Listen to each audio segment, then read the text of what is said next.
They have, and she has, destroyed our country with policy that's insane. Almost policy that you'd say they have to hate our country. President Trump, thank you. Lindsay? I want to turn to the issue of abortion. President Trump, you've often touted that you were able to kill Roe v. Wade. Last year, you said that you were proud to be the most pro-life president in American history. Then last month, you said that your administration would be great for women and their reproductive rights. In your home state of Florida, you surprised many with regard to your 6-week abortion ban, because you initially had said that it was too short. And you said, quote, I'm going to be voting that we need more than 6 weeks. But then the very next day, you reversed course and said you would vote to support the 6-week ban. Vice President Harris says that women shouldn't trust you on the issue of abortion because you've changed your position so many times. Therefore, why should they trust you? Well, the reason I'm doing that vote is because the plan is, as you know, the vote is, they have abortion in the 9th month. They even have, and you can look at the governor of West Virginia, the previous governor of West Virginia, not the current governor, who's doing an excellent job, but the governor before, he said the baby will be born and we will decide what to do with the baby. In other words, we'll execute the baby. And that's why I did that, because that predominates, because they're radical. The Democrats are radical in that. And her vice presidential pick, which I think was a horrible pick, by the way, for our country, because he is really out of it. But her vice presidential pick says abortion in the 9th month is absolutely fine. He also says execution after birth. It's execution, no longer abortion, because the baby is born, is okay. And that's not okay with me, hence the vote. But what I did is something for 52 years. They've been trying to get Roe v. Wade into the states. And through the genius and heart and strength of 6 Supreme Court justices, we were able to do that. Now, I believe in the exceptions for rape, incest, and life of the mother. I believe strongly in it. Ronald Reagan did also. 85% of Republicans do. Exceptions. Very important. But we were able to get it, and now states are voting on it. And for the first time, you're going to see, look, this is an issue that's torn our country apart for 52 years. Every legal scholar, every Democrat, every Republican, liberal, conservative, they all wanted this issue to be brought back to the states where the people could vote. And that's what happened. Now, Ohio, the vote was somewhat liberal. Kansas, the vote was somewhat liberal, much more liberal than people would have thought. But each individual state is voting. It's the vote of the people now. It's not tied up in the federal government. I did a great service in doing it. It took courage to do it. And the Supreme Court had great courage in doing it. And I give tremendous credit to those 6 justices. There is no state in this country where it is legal to kill a baby after it's born. Madam Vice President, I want to get your response to President Trump. Well, as I said, you're going to hear a bunch of lies, and that's not actually a surprising fact. Let's understand how we got here. Donald Trump hand-selected 3 members of the United States Supreme Court with the intention that they would undo the protections of Roe v. Wade. And they did exactly as he intended. And now in over 20 states, there are Trump abortion bans, which make it criminal for a doctor or nurse to provide health care. In one state, it provides prison for life. Trump abortion bans that make no exception even for rape and incest, which understand what that means.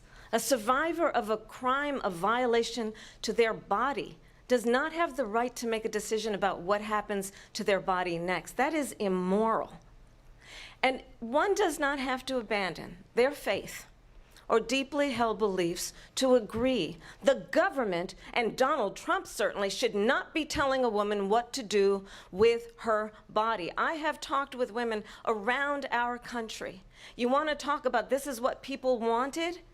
Pregnant women who want to carry a pregnancy to term, suffering from a miscarriage, being denied care in an emergency room because the healthcare providers are afraid they might go to jail, and she's bleeding out in a car in the parking lot. She didn't want that. Her husband didn't want that. A 12 or 13-year-old survivor of incest being forced to carry a pregnancy to term. They don't want that. And I pledge to you, when Congress passes a bill to put back in place the protections of Roe v. Wade, as President of the United States, I will proudly sign it into law. But understand, if Donald Trump were to be reelected, he will sign a national abortion ban. Understand, in his Project 2025, there would be a national abortion, a monitor that would be monitoring your pregnancies, your miscarriages. I think the American people believe that certain freedoms, in particular the freedom to make decisions about one's own body, should not be made by the government. Thank you, Vice President Harris. Well, there she goes again. It's a lie. I'm not signing a ban, and there's no reason to sign a ban because we've gotten what everybody wanted. Democrats, Republicans, and everybody else, and every legal scholar wanted it to be brought back into the states, and the states are voting. And it may take a little time, but for 52 years, this issue has torn our country apart, and they've wanted it back in the states. And I did something that nobody thought was possible. The states are now voting. What she says is an absolute lie. And as far as the abortion ban, no, I'm not in favor of abortion ban, but it doesn't matter because this issue has now been taken over by the states. Would you veto a national abortion ban if it came to Well, I your won't desk? have to because, again, two things. Number one, she said she'll go back to Congress. She'll never get the vote. It's impossible for her to get the vote, especially now with the 50-50 and essentially 50-50 in both Senate and the House. She's not going to get the vote. She can't get the vote. She won't even come close to it. So it's just talk. You know what it reminds me of? When they said they're going to get student loans terminated, and it ended up being a total catastrophe. The student loans, and then her, I think probably her boss, if you call him a boss, he spends all his time on the beach. But look, her boss went out and said, we'll do it again. We'll do it a different way. And he went out, got rejected again by the Supreme Court. So all these students got taunted with this whole thing about this whole idea, and how unfair that would have been. Part of the reason they lost to the millions and millions of people that had to pay off their student loans. They didn't get it for free, but they were saying it's the same way that they talked about that they talk about abortion. But if I could just get a yes or no, because your running mate, J.D. Vance, has said that you would veto it if it did come to your desk. Well, I didn't discuss it with J.D. In all fairness, J.D., and I don't mind if he has a certain view, but I think he was speaking for me, but I really didn't. Look, we don't have to discuss it because she'd never be able to get it, just like she couldn't get student loans. They couldn't get student loans. They didn't even come close to getting student loans. They taunted young people and a lot of other people that had loans. They can never get this approved. So it doesn't matter what she says about going to Congress. Well, wonderful. Let's go to Congress, do it. But the fact is that for years they wanted to get it out of Congress and out of the federal government, and we did something that everybody said couldn't be done. And now you have a vote of the people on abortion. Vice President Harris, I want to give you your time to respond, but I do want to ask, would you support any restrictions on a woman's right to an abortion? I absolutely support reinstating the protections of Roe v. Wade, and as you rightly mentioned, nowhere in America is a woman carrying a pregnancy to term and asking for an abortion. That is not happening. It's insulting to the women of America. And understand what has been happening under Donald Trump's abortion bans. Couples who pray and dream of having a family are being denied IVF treatments. What is happening in our country? Working people, working women who are working 1 or 2 jobs, who can barely afford childcare as it is, have to travel to another state to get on a plane sitting next to strangers to go and get the health care she needs. Barely can afford to do it, and what you are putting her through is unconscionable. And the people of America have not, the majority of Americans believe in a woman's right to make decisions about her own body. And that is why in every state where this issue has been on the ballot, in red and blue states both, the people of America have voted for freedom. Vice President Harris, Excuse me, I have to respond. Another lie. It's another lie. I have been a leader on IVF, which is fertilization. The IVF, I have been a leader. In fact, when they got a very negative decision on IVF from the Alabama courts, I saw the people of Alabama and the legislature 2 days later voted it in. I've been a leader on it. They know that, and everybody else knows it. I have been a leader on fertilization, IVF. And the other thing, they you should ask, will she allow abortion in the 8th month, 9th month, 7th month? Come on. Okay, would you do that? Why don't you ask her that question? Why don't you answer That's the problem. question? Would you because veto? under Roe v. Answer Wade, the question, you would you could veto? you could do abortions in the 7th month, the 8th month, the 9th That's month, not true. and probably after birth. Just look at the governor, former governor of Virginia. The governor of Virginia said we put the baby aside and then we determine what we want to do with the baby. President Trump, thank you. We're going to turn now to immigration and border security. We know it's an issue that's important to Republicans, Democrats, voters across the board in this country. Vice President Harris, you were tasked by President Biden with getting to the root causes of migration from Central America. We know that illegal border crossings reached a record high in the Biden administration. This past June, President Biden imposed tough new asylum restrictions. We know the numbers since then have dropped significantly. But my question to you tonight is, why did the administration wait until 6 months before the election to act? And would you have done anything differently from President Biden on this? So I'm the only person on this stage who has prosecuted transnational criminal organizations for the trafficking of guns, drugs, and human beings. And let me say that the United States Congress, including some of the most conservative members of the United States Senate, came up with a border security bill which I supported. And that bill would have put 1,500 more border agents on the border to help those folks who are working there right now overtime, trying to do their job. It would have allowed us to stem the flow of fentanyl coming into the United States. I know there are so many families watching tonight who have been personally affected by the surge of fentanyl in our country. That bill would have put more resources to allow us to prosecute transnational criminal organizations for trafficking in guns, drugs, and human beings. But you know what happened to that bill? Donald Trump got on the phone, called up some folks in Congress, and said, kill the bill. And you know why? Because he'd prefer to run on a problem instead of fixing a problem.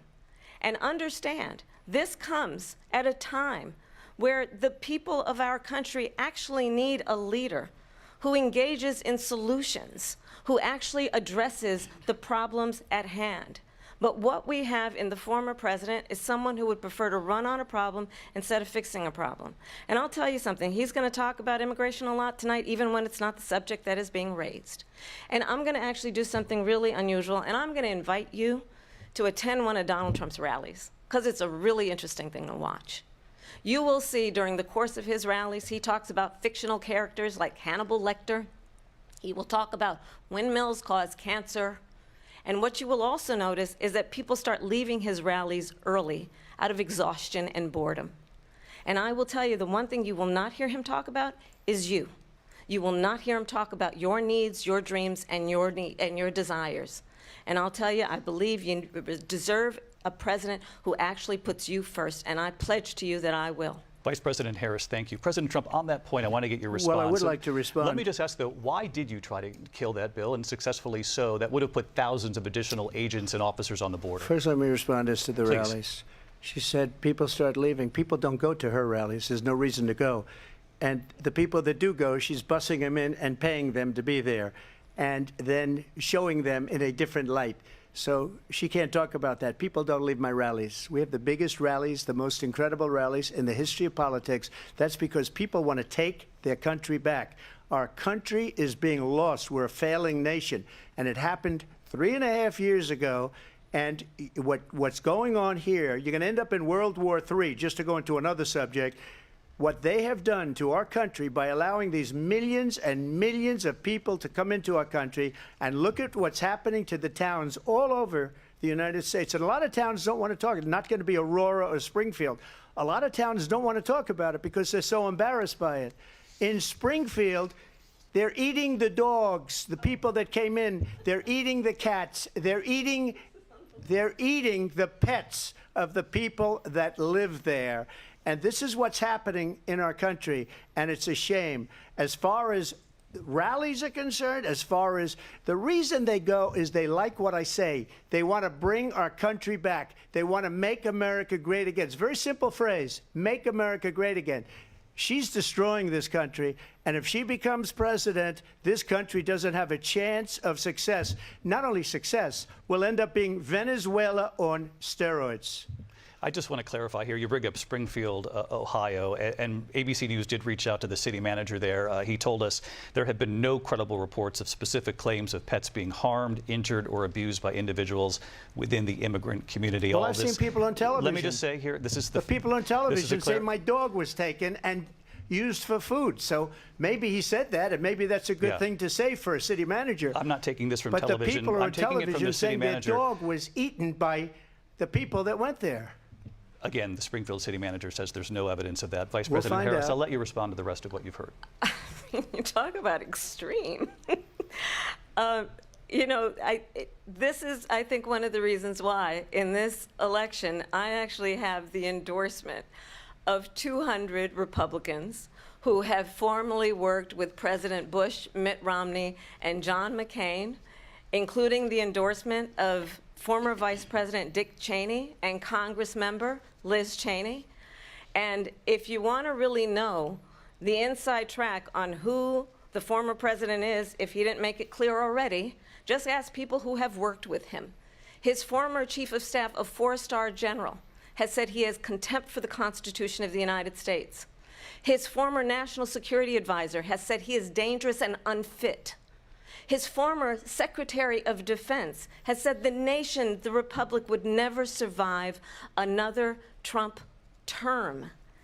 And when we listen to this kind of rhetoric, when the issues that affect the American people are not being addressed, I think the choice is clear in this election.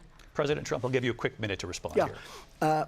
Thank you, because when I hear that, see, I'm a different kind of a person. I fired most of those people. Not so graciously. They did bad things or a bad job.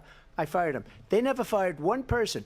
They didn't fire anybody having to do with Afghanistan and the Taliban and the 13 people who's were just killed, viciously and violently killed. And I got to know the parents and the family. They didn't fire. They should have fired all those generals, all those top people, because that was one of the most incompetently handled situations anybody has ever seen.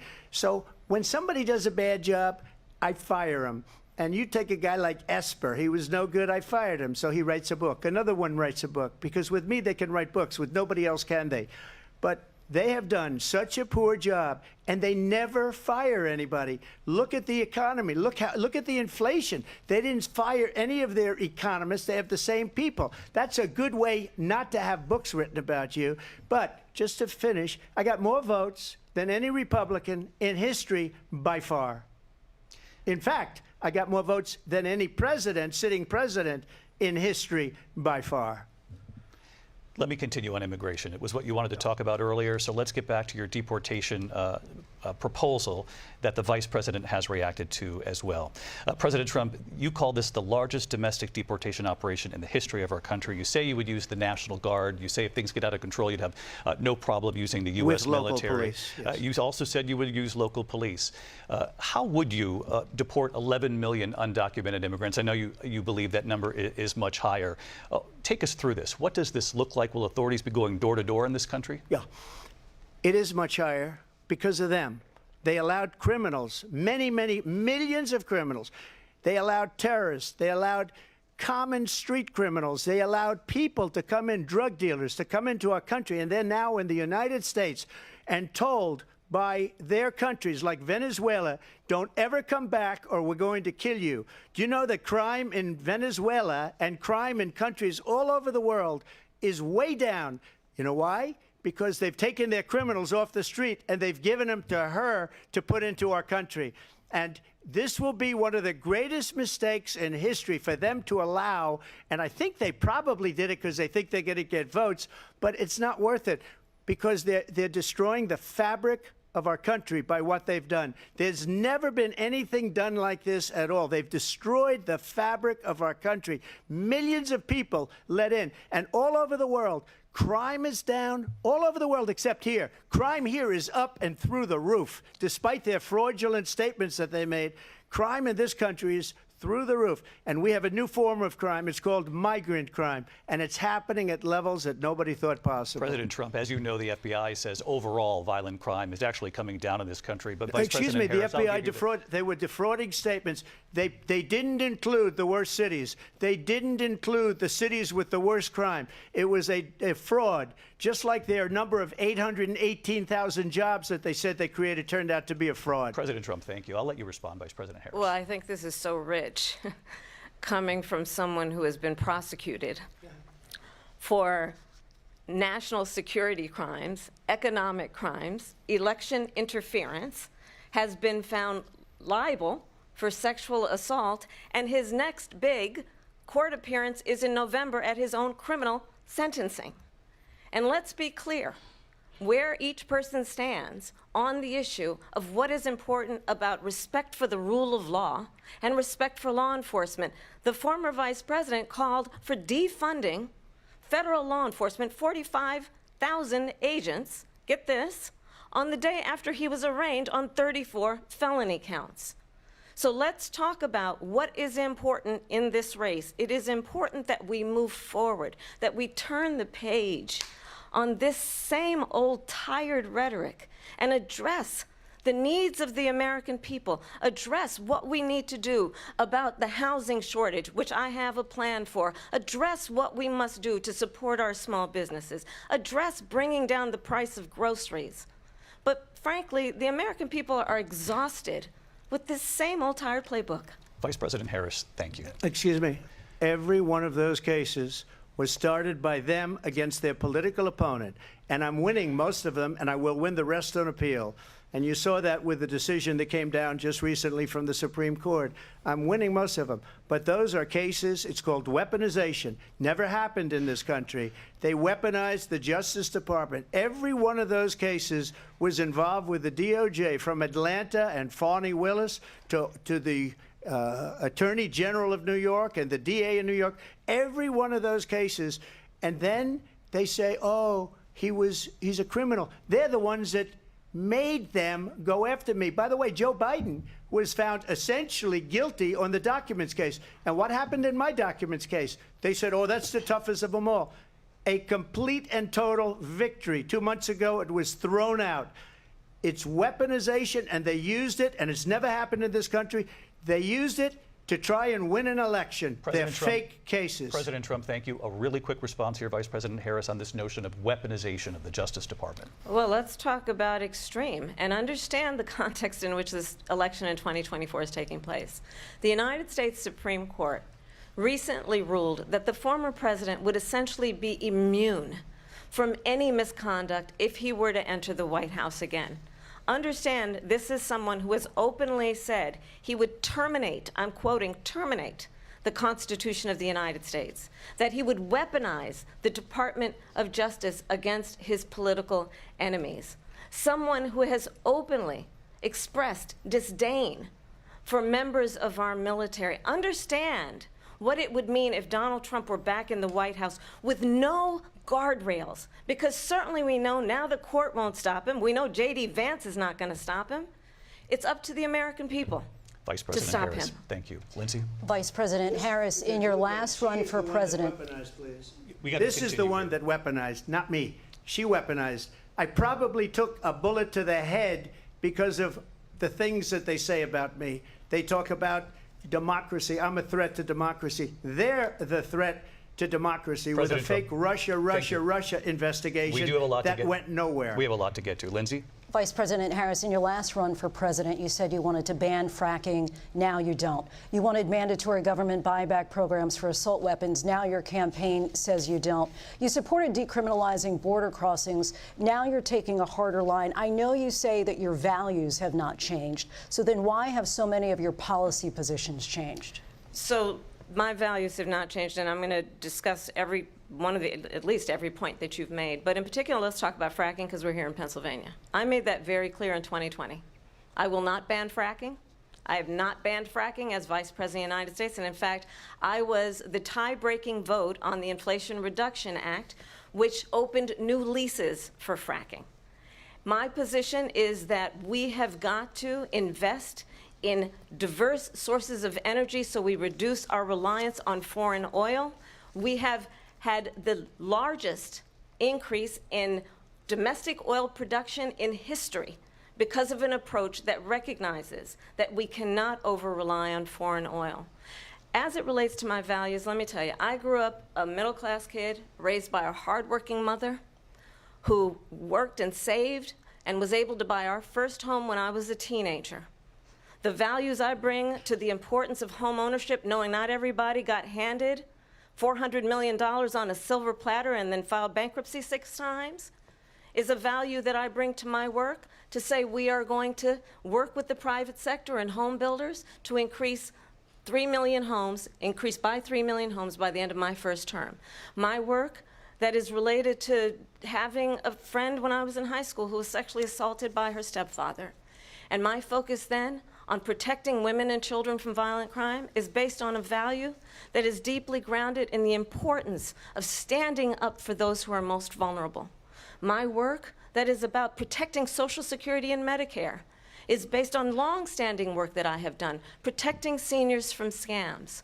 My values have not changed. And what is important is that there is a president who actually brings values and a perspective that is about lifting people up and not beating people down and name-calling. The true measure of the leader is the leader who actually understands the strength is not in beating people down, it's in lifting people up. I intend to be that president.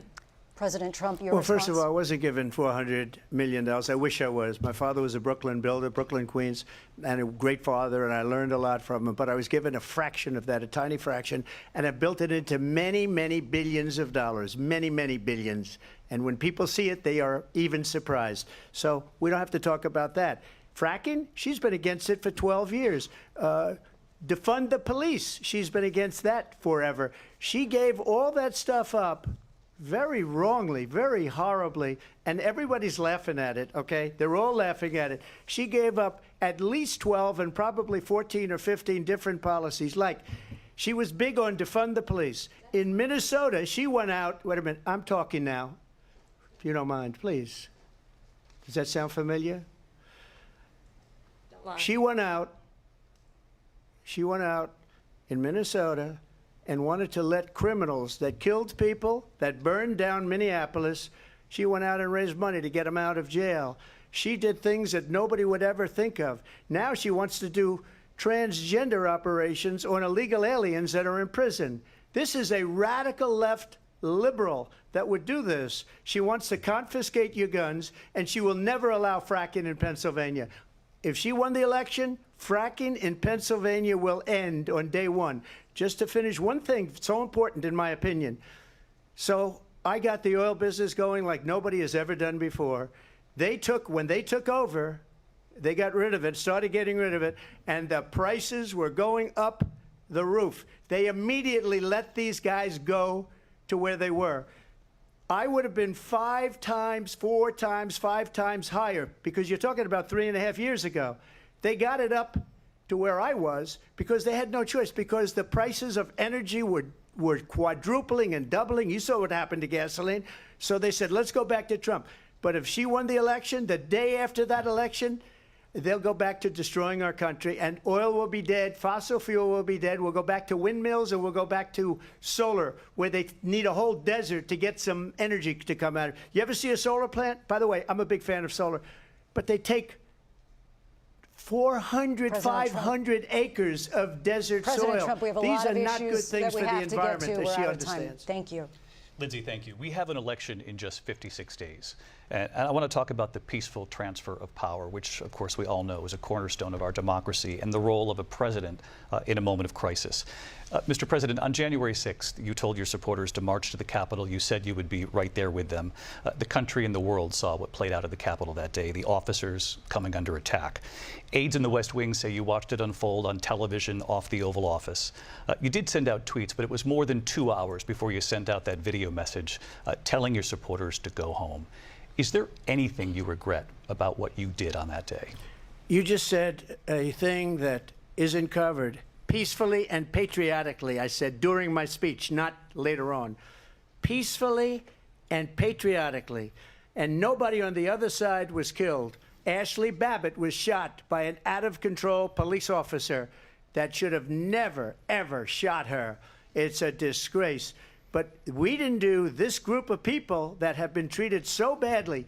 I ask, what about all the people that are pouring into our country and killing people that she allowed to pour in? She was the border czar, remember that. She was the border czar. She doesn't want to be called the border czar because she's embarrassed by the border. In fact, she said at the beginning, oh, I'm surprised you're not talking about the border yet. That's because she knows what a bad job they've done.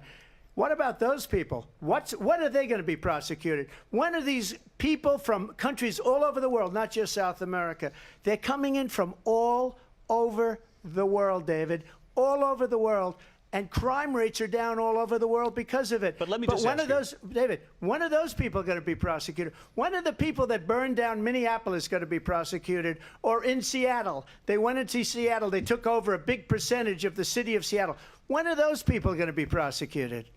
But let me just ask You might ask her that question. You were the president. You were watching it unfold on television. It's a very simple question as we move forward toward another election. Is there anything you regret about what you did on that day? Yes or no? I had nothing to do with that other than they asked me to make a speech. I showed up for a speech. I said, I think it's going to be big. I went to Nancy Pelosi and the mayor of Washington, D.C., and the mayor put it back in writing, as you know. I said, you know, this is going to be a very big rally or whatever you want to call it. And again, it wasn't done by me. It was done by others. I said, I'd like to give you 10,000 National Guard or soldiers. They rejected me. Nancy Pelosi rejected me. It was just 2 weeks ago. Her daughter has a tape of her saying she is fully responsible for what happened. They want to get rid of that tape. It would have never happened if Nancy Pelosi and the mayor of Washington did their jobs. I wasn't responsible for security. Nancy Pelosi was responsible. She didn't do her job. The question was about you as president, not about former Speaker Pelosi, but I do want Vice President Harris to respond here. I was at the Capitol on January 6th. I was the vice president-elect. I was also an acting senator. I was there.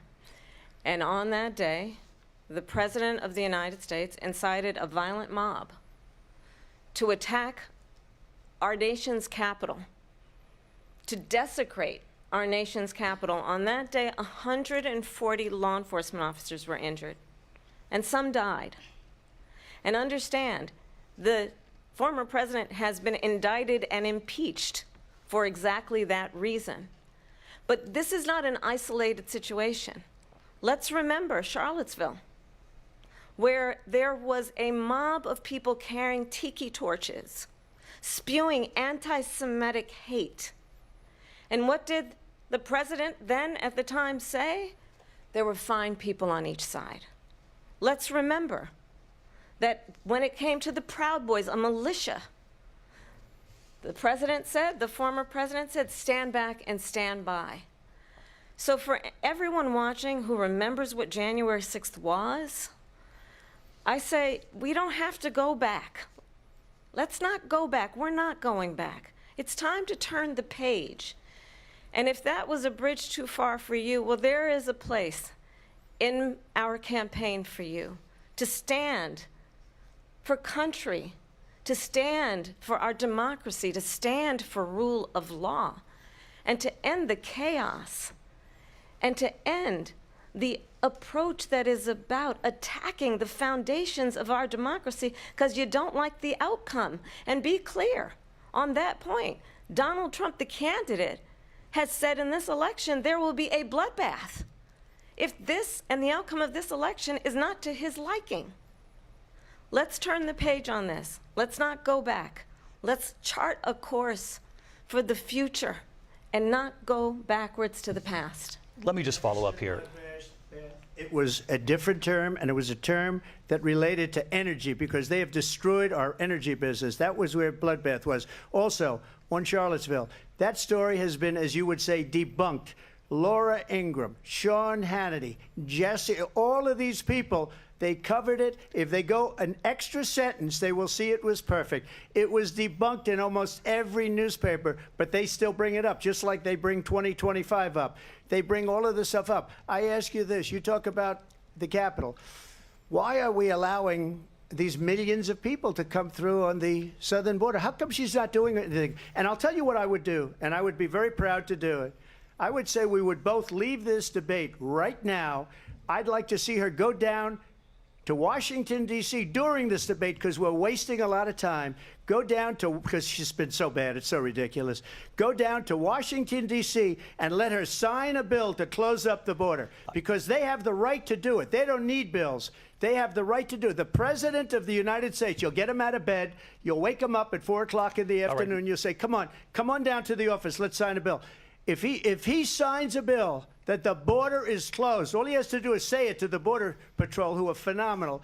If they do that, the border is closed. Mr. Those President, people are killing many people, unlike J6. We talked immigration here tonight. I do want to focus on this next issue to both of you, because it really brings us this into focus, truth in these times that we're living in. Mr. President, for 3.5 years after you lost the 2020 election, you repeatedly falsely claimed that you won, many times saying you won in a landslide. In the past couple of weeks leading up to this debate, you have said, quote, you lost by a whisker, that you, quote, didn't quite make it, that you came up a little bit short. I said that? Are you now acknowledging that you lost in 2020? No, I don't acknowledge that at all. But I you said did that say sarcastically. That. You know that. It was said, oh, we lost by a whisker. That was said sarcastically. Look, there's so much proof. All you have to do is look at it. And they should have sent it back to the legislatures for approval. I got almost 75 million votes, the most votes any sitting president has ever gotten. I was told if I got 63, which was what I got in 2016, you can't be beaten. The election, people should never be thinking about an election as fraudulent. We need two things. We need walls, and we have to have it. We have to have borders, and we have to have good elections. Our elections are bad. And a lot of these illegal immigrants coming in, they're trying to get them to vote. They can't even speak English. They don't even know what country they're in practically. And these people are trying to get them to vote. And that's why they're allowing them to come into our country. I did watch all of these pieces of video. I didn't detect the sarcasm, lost by a whisker, we didn't quite make it.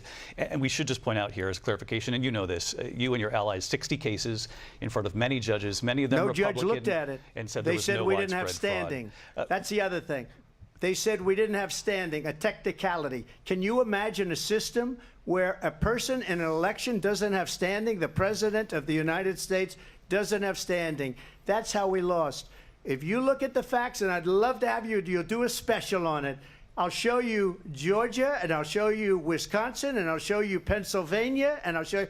We have so many facts and statistics, but you know what? That doesn't matter, because we have to solve the problem that we have right now. That's old news. And the problem that we have right now is we have a nation in decline, and they have put it into decline. We have a nation that is dying, David. Mr. President, thank you. Vice President Harris, you heard the president there tonight. He said he didn't say that he lost by a whisker. So he still believes he did not lose the election that was won by President Biden and yourself. But I do want to ask you about something that's come up in the last couple of days. This was a post from President Trump about this upcoming election just weeks away. He said, when I win, those people who cheated, and then he lists donors, voters, election officials, he says will be prosecuted to the fullest extent of the law, which will include long-term prison sentences. One of your campaign's top lawyers responded saying, we won't let Donald Trump intimidate us. We won't let him suppress the vote. Is that what you believe he's trying to do here? Donald Trump was fired by 81 million people. So let's be clear about that. And clearly he is having a very difficult time processing that. But we cannot afford to have a president of the United States who attempts, as he did in the past, to upend the will of the voters in a free and fair election. And I'm going to tell you that I have traveled the world as Vice President of the United States, and world leaders are laughing at Donald Trump. I have talked with military leaders, some of whom worked with you, and they say you're a disgrace. And when you then talk in this way in a presidential debate and deny what over and over again are court cases you have lost because you did in fact lose that election, it leads one to believe that perhaps we do not have in the candidate to my right the temperament or the ability to not be confused about fact.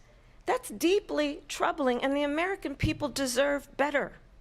I'll give you 1 minute to respond, Mr. President. Let me just say about world leaders. Viktor Orban, one of the most respected men, they call him a strong man. He's a tough person, smart, Prime Minister of Hungary. They said, why is the whole world blowing up? 3 years ago it wasn't. Why is it blowing up? He said, because you need Trump back as president. They were afraid of him. China was afraid, and I don't like to use the word afraid, but I'm just quoting him. China was afraid of him. North Korea was afraid of him. Look at what's going on with North Korea, by the way. He said Russia was afraid of him. I ended the Nord Stream 2 pipeline, and Biden put it back on day one, but he ended the XL pipeline. The XL pipeline in our country, he ended that. But he let the Russians build a pipeline going all over Europe and heading into Germany, the biggest pipeline in the world. Look, Viktor Orban said it. He said the most respected, most feared person is Donald Trump. We had no problems when Trump was president, but when this weak, pathetic man that you saw at a debate just a few months ago, that if he weren't in that debate, he'd be running instead of her. She got no votes. He got 14 million votes. What you did, you talk about a threat to democracy. He got 14 million votes, and they threw him out of office. And you know what? I'll give you a little secret. He hates her. He can't stand her. But he got 14 million votes. They threw him out. She got 0 votes. And when she ran, she was the first one to leave because she failed. And now she's running. I don't understand it, but I'm okay with it because your time is I think up. we're going to do very well. We've got a lot more to get to. Turning now to the Israel-Hamas war and the hostages who are still being held, Americans among them. Vice President Harris, in December, you said, quote, Israel has a right to defend itself, but you added, quote, it matters how, saying international humanitarian law must be respected. Israel must do more to protect innocent civilians. You said that 9 months ago. Now an estimated 40,000 Palestinians are dead. Nearly 100 hostages remain. Just last week, Prime Minister Benjamin Netanyahu said there's not a deal in the making. President Biden has not been able to break through the stalemate. How would you do it? Well, let's understand how we got here. On October 7, Hamas, a terrorist organization, slaughtered 1,200 Israelis. Many of them young people who were simply attending a concert. Women were horribly raped. And so absolutely, I said then, I say now, Israel has a right to defend itself. We would. And how it does so matters. Because it is also true, far too many innocent Palestinians have been killed. Children, mothers. What we know is that this war must end. It must end immediately, and the way it will end is we need a ceasefire deal and we need the hostages out. And so we will continue to work around the clock on that. Work around the clock, also understanding that we must chart a course for a two-state solution. And in that solution, there must be security for the Israeli people and Israel, and in equal measure for the Palestinians. But the one thing I will assure you always, I will always give Israel the ability to defend itself, in particular as it relates to Iran and any threat that Iran and its proxies pose to Israel. But we must have a two-state solution where we can rebuild Gaza, where the Palestinians have security, self-determination, and the dignity they so rightly deserve. President Trump, how would you negotiate with Netanyahu and also Hamas in order to get the hostages out and prevent the killing of more innocent civilians in Gaza? If I were president, it would have never started. If I were president, Russia would have never, ever, I know Putin very well, he would have never, and there was no threat of it either, by the way, for 4 years, have gone into Ukraine and killed millions of people when you add it up, far worse than people understand what's going on over there. But when she mentions about Israel, all of a sudden, she hates Israel. She wouldn't even meet with Netanyahu when he went to Congress to make a very important speech. She refused to be there because she was at a sorority party of hers. She wanted to go to the sorority party. She hates Israel. If she's president, I believe that Israel will not exist within 2 years from now. And I've been pretty good at predictions, and I hope I'm wrong about that one. She hates Israel. At the same time, in her own way, she hates the Arab population because the whole place is going to get blown up. Arabs, Jewish people, Israel will be gone. It would have never happened. Iran was broke under Donald Trump. Now Iran has $300 billion because they took off all the sanctions that I had. Iran had no money for Hamas or Hezbollah or any of the 28 different spheres of terror. And they are spheres of terror, horrible terror. They had no money. It was a big story, and you know it. You covered it very well, actually. They had no money for terror. They were broke. Now they're a rich nation, and now what they're doing is they're spreading that money around. Look at what's happening with the Houthis and Yemen. Look at what's going on in the Middle East. This would have never happened. I will get that settled and fast, and I'll get the war with Ukraine and Russia ended. If I'm president-elect, I'll get it done before even becoming president. Vice President Harris, he says you hate Israel. That's absolutely not true. I have my entire career and life supported Israel and the Israeli people. He knows that. He's trying to, again, divide and distract from the reality, which is it is very well known that Donald Trump is weak and wrong on national security and foreign policy. It is well known that he admires dictators, wants to be a dictator on day one, according to himself. It is well known that he said of Putin that he can do whatever the hell he wants and go into Ukraine. It is well known that he said when Russia went into Ukraine, it was brilliant. It is well known he exchanged love letters with Kim Jong-un. And it is absolutely well known that these dictators and autocrats are rooting for you to be president again because they're so clear. They can manipulate you with flattery and favors. And that is why so many military leaders who you have worked with have told me you are a disgrace. That is why we understand that we have to have a president who is not consistently weak and wrong on national security, including the importance of upholding and respecting in highest regard our military. Vice President Harris, thank you. They're the ones, and she's the one that caused it, that's weak on national security by allowing every nation last month for the year, 168 different countries sending people into our country. Their crime rates are way down. Putin endorsed her last week, said, I hope she wins. And I think he meant it, because what he's gotten away with is absolutely incredible. It wouldn't have happened with me. The leaders of other countries think that they're weak and incompetent, and they are. They're grossly incompetent. And I just ask one question. Why does Biden go in and kill the Keystone Pipeline and approve the single biggest deal that Russia's ever made, Nord Stream 2, the biggest pipeline anywhere in the world going to Germany and all over Europe? Because they're weak and they're ineffective. And Biden, by the way, President gets paid Trump, a lot of money. Thank you. We have a lot of issues to get to. We'll be right back with much more of this historic ABC News presidential debate from the National Constitution Center right here in Philadelphia. Back in a moment.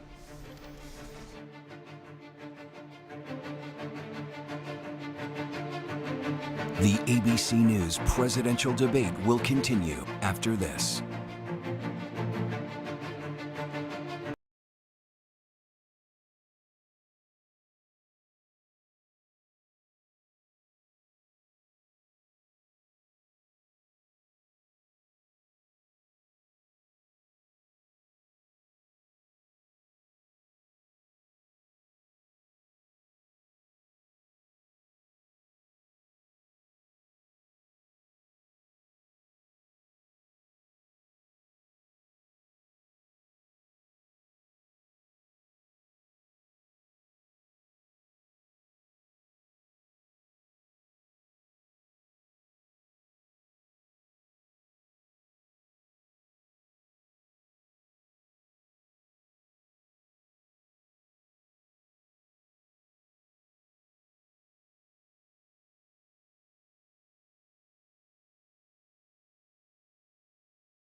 As Vice President Harris and former President Trump meet face-to-face for the first time. You're watching C-SPAN's live coverage of the ABC News presidential debate simulcast.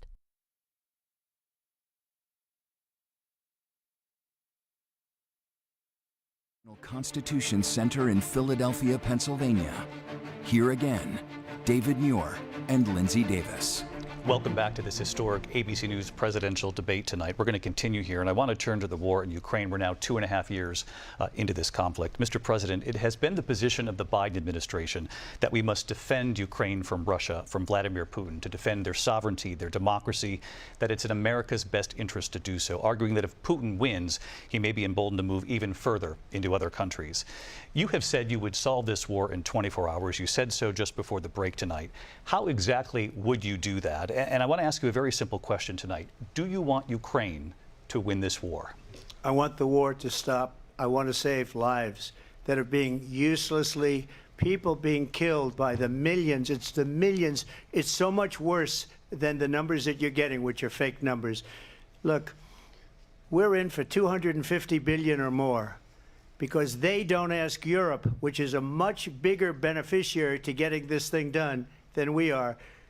They're in for $150 billion less because Biden and you don't have the courage to ask Europe like I did with NATO. They paid billions and billions, hundreds of billions of dollars when I said, either you pay up or we're not going to protect you anymore. So that's maybe one of the reasons they don't like me as much as they like weak people. But you take a look at what's happening. We're in for 250 to 275 billion. They're into 100 to 150. They should be forced to equalize. With that being said, I want to get the war settled. I know Zelensky very well, and I know Putin very well. I have a good relationship, and they respect your president, okay? They respect me. They don't respect Biden. How would you respect him? Why? For what reason? He hasn't even made a phone call in 2 years to Putin, hasn't spoken to anybody. They don't even try and get it. That is a war that's dying to be settled. I will get it settled before I even become president. If I win, when I'm president-elect, and what I'll do is I'll speak to one, I'll speak to the other, I'll get them together. That war would have never happened. And in fact, when I saw Putin after I left, unfortunately left because our country has gone to hell. But after I left, when I saw him building up soldiers, he did it after I left, I said, oh, he must be negotiating. It must be a good, strong point of negotiation. Well, it wasn't, because Biden had no idea how to talk to him. He had no idea how to stop it. And now you have millions of people dead, and it's only getting worse, and it could lead to World War III. Don't kid yourself, David.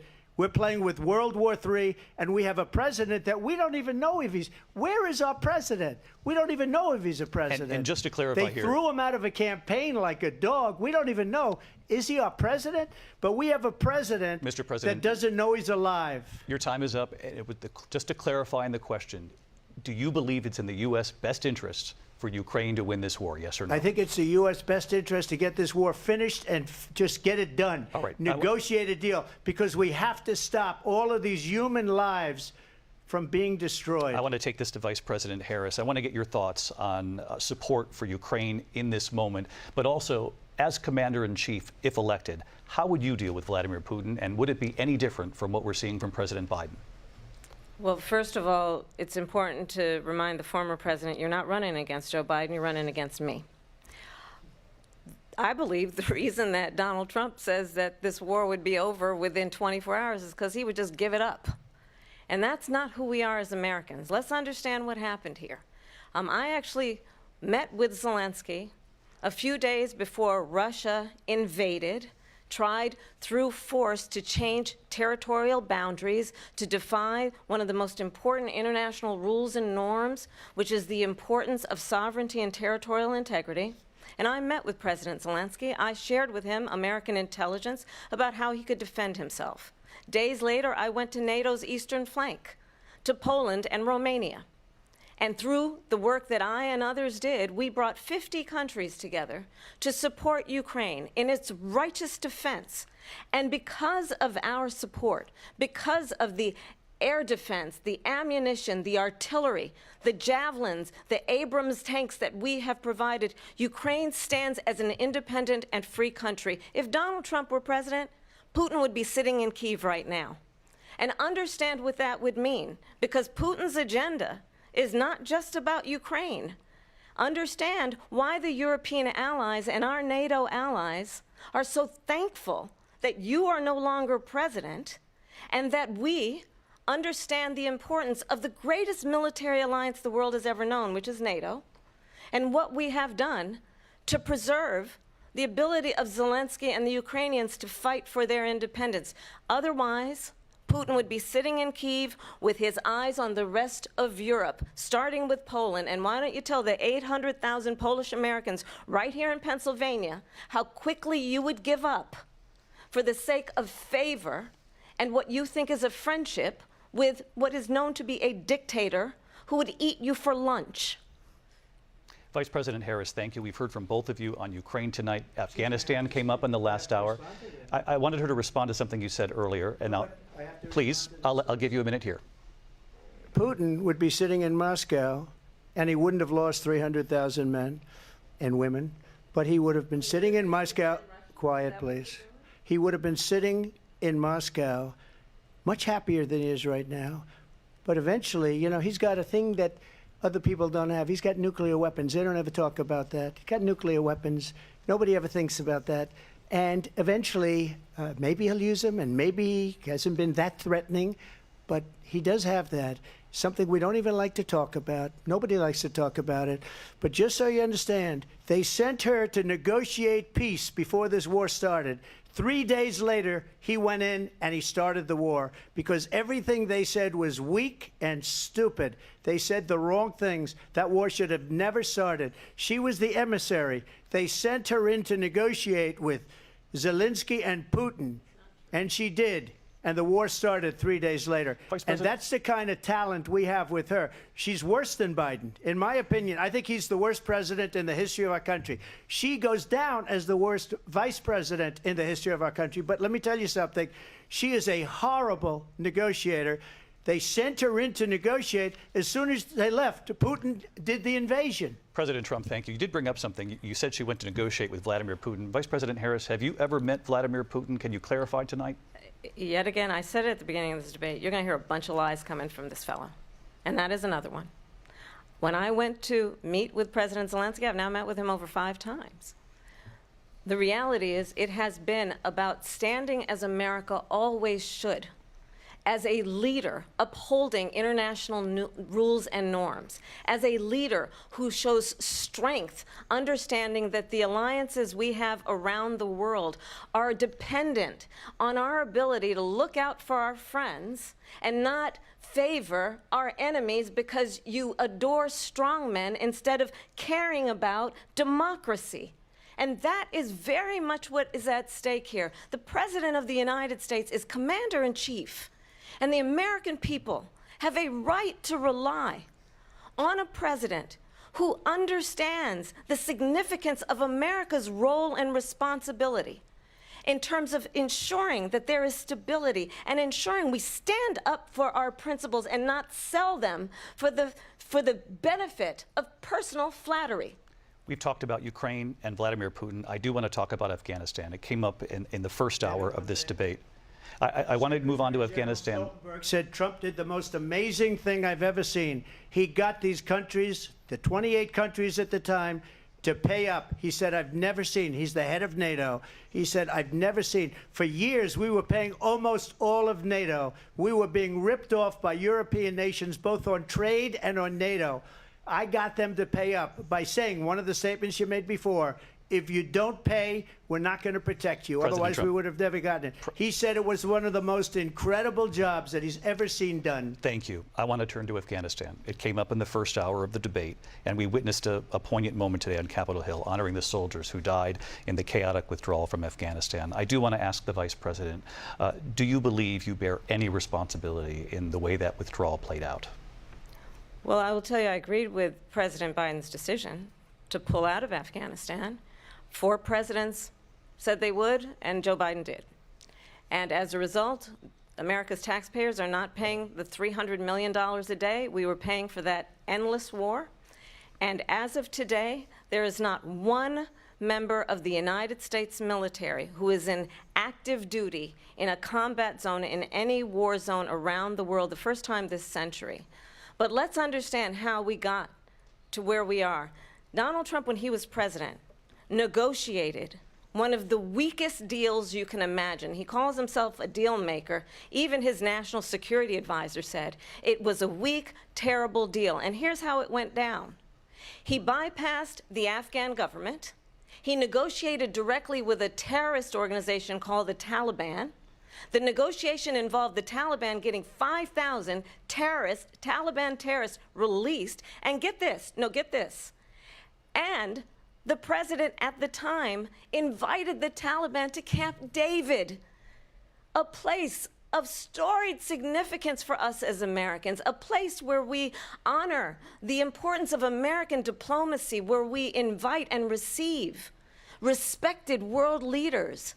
And this former president, as president, invited them to Camp David because he does not again appreciate the role and responsibility of the President of the United States to be commander-in-chief with a level of respect. And this gets back to the point of how he has consistently disparaged and demeaned members of our military, fallen soldiers, and the work that we must do to uphold the strength and the respect of the United States of America around the world. Vice President Harris, thank you. President Trump, your response to her saying that you began the negotiations with the Taliban. So if you take a look at that period of time, the Taliban was killing our soldiers, a lot of them, with snipers.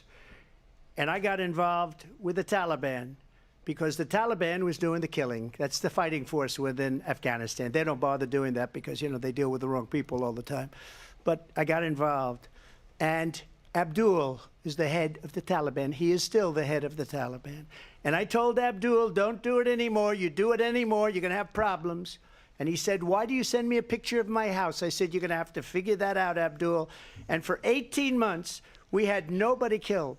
We did have an agreement negotiated by Mike Pompeo. It was a very good agreement. The reason it was good, it was we were getting out. We would have been out faster than them, but we wouldn't have lost the soldiers. We wouldn't have left many Americans behind, and we wouldn't have left $85 billion worth of brand new, beautiful military equipment behind. And just to finish, they blew it. The agreement said you have to do this, this, this, this, this, and they didn't do it. They didn't do it. The agreement was terminated by us because they didn't do what they were supposed to do. I want to move on. And these people did the worst withdrawal and, in my opinion, the most embarrassing moment in the history of our country. And by the way, that's why Russia attacked Ukraine, because they saw how incompetent she and her boss are.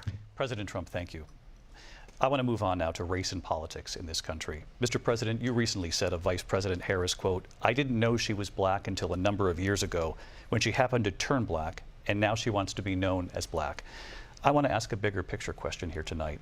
Why do you believe it's appropriate to weigh in on the racial identity of your opponent? I don't, and I don't care. I don't care what she is. I don't care. You make a big deal out of something, I couldn't care less. Whatever she wants to be is okay with me. But those were your words, so I'm asking. asking. I don't know. I mean, all I can say is I read where she was not black, that she put out, and I'll say that. And then I read that she was black, and that's okay. Either one was okay with me. That's up to her. That's up to her. Vice President Harris, your thoughts on this? I think it's, I mean, honestly, I think it's a tragedy that we have someone who wants to be president who has consistently, over the course of his career, attempted to use race to divide the American people. You know, I do believe that the vast majority of us know that we have so much more in common than what separates us, and we don't want this kind of approach that is just constantly trying to divide us, and especially by race. And let's remember how Donald Trump started. He was land, he owned buildings, and he was investigated because he refused to rent property to black families. Let's remember, this is the same individual who took out a full-page ad in the New York Times calling for the execution of 5 young Black and Latino boys who were innocent, the Central Park 5, took out a full-page ad calling for their execution. This is the same individual who spread birther lies about the first Black president of the United States. And I think the American people want better than that, want better than this, want someone who understands, as I do, I travel our country. We see in each other a friend. We see in each other a neighbor. We don't want a leader who is constantly trying to have Americans point their fingers at each other. I meet with people all the time who tell me, can we please just have discourse about how we're going to invest in the aspirations and the ambitions and the dreams of the American people? Knowing that regardless of people's color or the language their grandmother speaks, we all have the same dreams and aspirations and want a president who invests in those, not in hate and division. Vice President Harris, thank you. Lindsay? President Trump, this is now your third time. This is the most divisive presidency in the history of our country. There's never been anything like it. They're destroying our country, and they come up with things like what she just said. Going back many, many years, when a lot of people, including Mayor Bloomberg, agreed with me on the Central Park 5, they admitted, they said, they pled guilty. And I said, well, if they pled guilty, they badly hurt a person, killed a person ultimately. And if they pled guilty, then they pled, we're not guilty. But this is a person that has to stretch back years, 40, 50 years ago, because there's nothing now. I built one of the greatest economies in the history of the world, and I'm going to build it again. It's going to be bigger, better, and stronger. But they're destroying our economy. They have no idea what a good economy is. Their oil policies, every single policy. And remember this, she is Biden. You know, she's trying to get away from Biden. I don't know the gentleman, she says. She is Biden.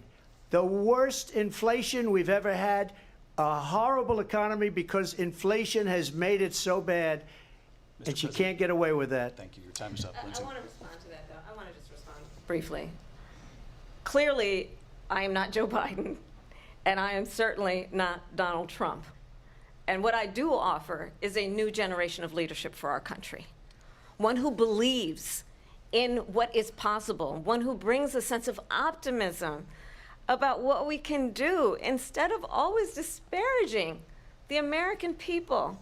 I believe in what we can do to strengthen our small businesses, which is why I have a plan. Let's talk about our plans and let's compare the plans. I have a plan to give startup businesses $50,000 tax deduction, to pursue their ambitions, their innovation, their ideas, their hard work. I have a plan, $6,000 for young families for the first year of your child's life, to help you in that most critical stage of your child's development. I have a plan that is about allowing people to be able to pursue what has been fleeting in terms of the American dream by offering a help with down payment of $25,000 down payment assistance for first-time home buyers.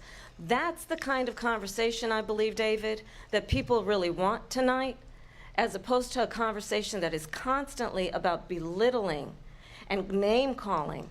Let's turn the page Vice President and move Harris, forward. thank you. Let's turn to policy. President Let's Trump, turn back we to have policy. to move on. President Trump.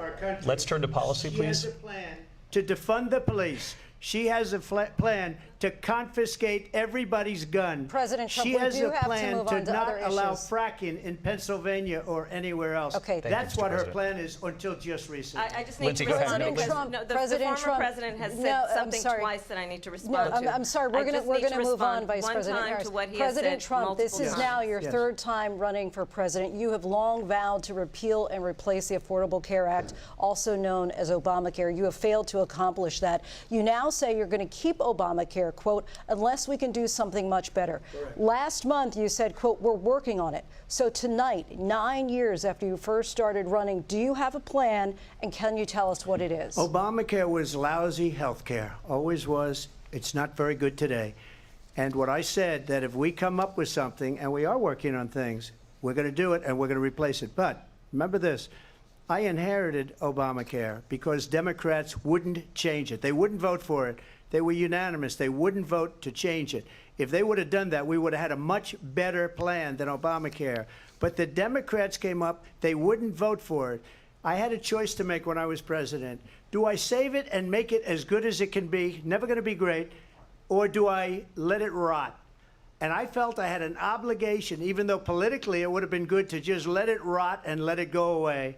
I decided, and I told my people, the top people, and they're very good people. I have a lot of good people in that administration. We read about the bad ones. We had some real bad ones, too, and so do they. They have really bad ones. The difference is they don't get rid of them. But let me just explain. I had a choice to make. Do I save it and make it as good as it can be, or do I let it rot? And I saved it. I did the right thing. But it's still never going to be great, and it's too expensive for people.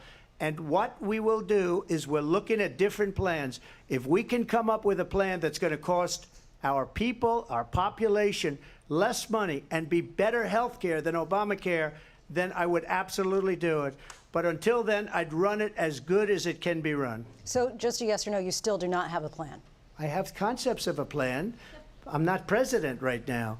But if we come up with something, I would only change it if we come up with something that's better and less expensive. And there are concepts and options we have to do that. And you'll be hearing about it in the not-too-distant future. Vice President Harris, in 2017, you supported Bernie Sanders' proposal to do away with private insurance and create a government-run health care system.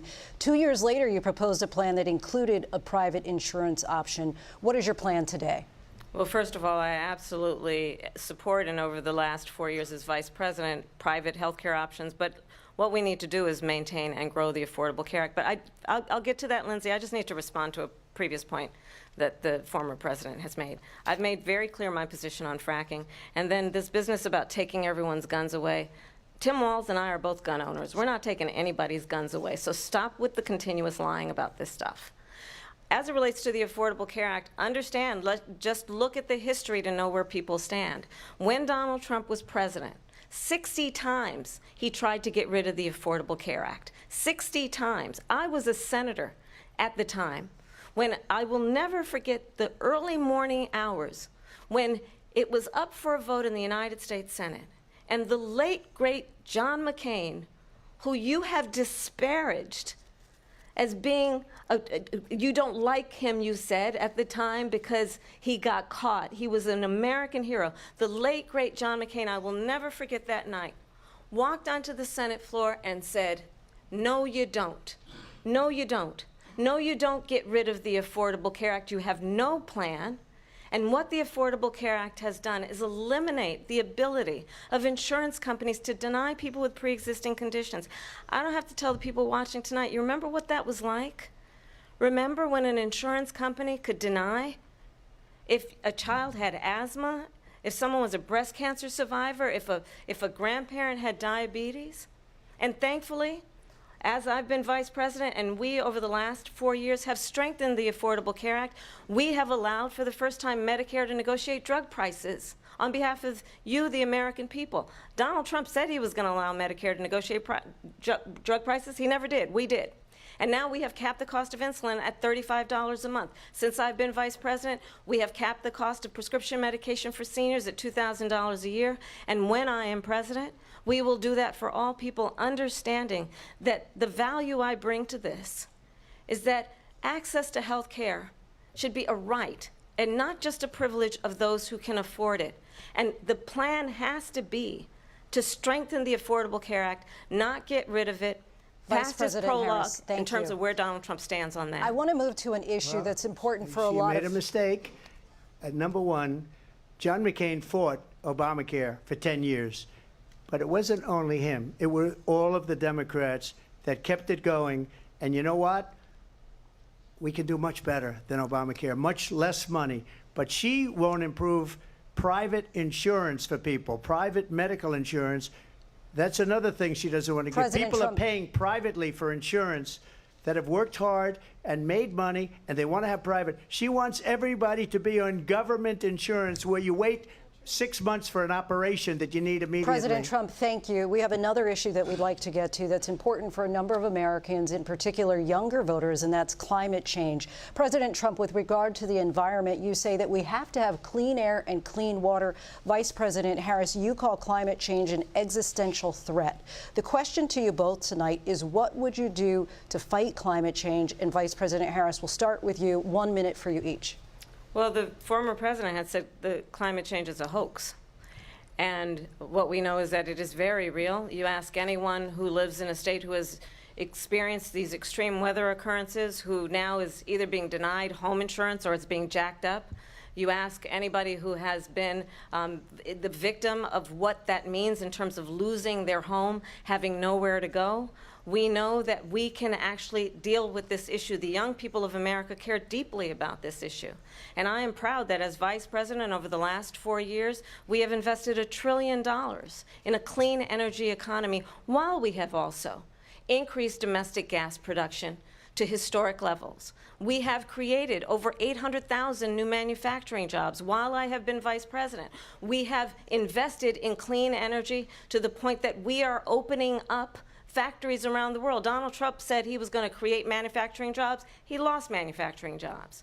And I'm also proud to have the endorsement of the United Auto Workers and Sean Fain, who also know that part of building a clean energy economy includes investing in American-made products, American automobiles. It includes growing what we can do around American manufacturing and opening up auto plants, not closing them like happened under Donald Trump. Vice President Harris, thank you. That didn't happen under Donald Trump. Let me just tell you, they lost 10,000 manufacturing jobs this last month. It's going, they're all leaving. They're building big auto plants in Mexico, in many cases owned by China. They're building these massive plants, and they think they're going to sell their cars into the United States because of these people. What they have given to China is unbelievable. But we're not going to let that. We'll put tariffs on those cars so they can't come into our country, because they will kill the United Auto Workers and any auto worker, whether it's in Detroit or South Carolina or any other place. What they've done to business and manufacturing in this country is horrible. We have nothing because they refuse. You know, Biden doesn't go after people because supposedly China paid him millions of dollars. He's afraid to do it. Between him and his son, they get all this money from Ukraine. They get all this money from all of these different countries. And then you wonder, why is he so loyal to this one, that one, Ukraine, China? Why is he? Why did he get $3.5 million from the mayor of Moscow's wife? Why did she pay him $3.5 million? This is a crooked administration, and they're selling our country down the tubes. President Trump, thank you. Thank you. We'll be right back with closing statements from both of our candidates. An historic night, this ABC News presidential debate from Philadelphia. Back in a moment.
Constitution Center in Philadelphia for our live simulcast of the ABC News presidential debate. A reminder, we'll open the phone lines as the debate ends to get your reaction.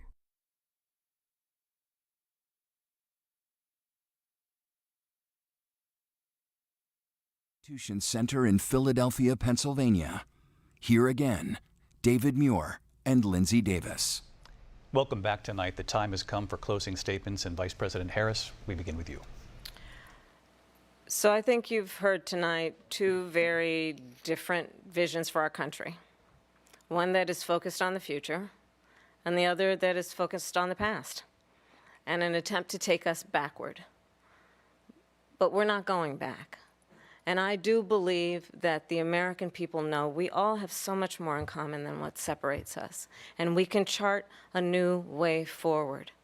And a vision of that includes having a plan, understanding the aspirations, the dreams, the hopes, the ambition of the American people, which is why I intend to create an opportunity economy, investing in small businesses, in new families, in what we can do around protecting seniors, what we can do that is about giving hardworking folks a break and bringing down the cost of living. I believe in what we can do together that is about sustaining America's standing in the world and ensuring that we have the respect that we so rightly deserve, including respecting our military and ensuring we have the most lethal fighting force in the world. I will be a president that will protect our fundamental rights and freedoms, including the right of a woman to make decisions about her own body and not have her government tell her what to do. I'll tell you, I started my career as a prosecutor. I was a DA, I was an attorney general, a United States senator, and now vice president. I've only had one client, the people. And I'll tell you, as a prosecutor, I never asked a victim or a witness, are you a Republican or a Democrat? The only thing I ever asked them, are you okay? And that's the kind of president we need right now. Someone who cares about you and is not putting themselves first. I intend to be a president for all Americans and focus on what we can do over the next 10 and 20 years to build back up our country by investing right now in you, the American people. Vice President Harris, thank you. President Trump? So she just started by saying she's going to do this, she's going to do that, she's going to do all these wonderful things. Why hasn't she done it? She's been there for 3.5 years. They've had 3.5 years to fix the border. They've had 3.5 years to create jobs and all the things we talked about. Why hasn't she done it? She should leave right now, go down to that beautiful White House, go to the Capitol, get everyone together and do the things you want to do, but you haven't done it, and you won't do it because you believe in things that the American people don't believe in. You believe in things like we're not going to frack, we're not going to take fossil fuel, we're not going to do things that are going to make this country strong, whether you like it or not. Germany tried that, and within 1 year they were back to building normal energy plants. We're not ready for it. We can't sacrifice our country for the sake of bad vision. But I just ask one simple question. Why didn't she do it? We're a failing nation. We're a nation that's in serious decline. We're being laughed at all over the world. All over the world, they're laughed. I know the leaders very well. They're coming to see me. They call me. We're laughed at all over the world. They don't understand what happened to us as a nation. We're not a leader. We don't have any idea what's going on. We have wars going on in the Middle East. We have wars going on with Russia and Ukraine. We're going to end up in a third world war, and it'll be a war like no other because of nuclear weapons, the power of weaponry. I rebuilt our entire military. She gave a lot of it away to the Taliban. She gave it to Afghanistan. What these people have done to our country, and maybe toughest of all, is allowing millions of people to come into our country. Many of them are criminals, and they're destroying our country. The worst president, the worst vice president in the history of our country. President Trump, thank you. And that is our ABC News presidential debate from here in Philadelphia at the National Constitution Center. I'm Lindsay Davis. And I'm David Muir. Thank you for watching here in the U.S. and all over the world, and from all of us here at ABC News. Good night.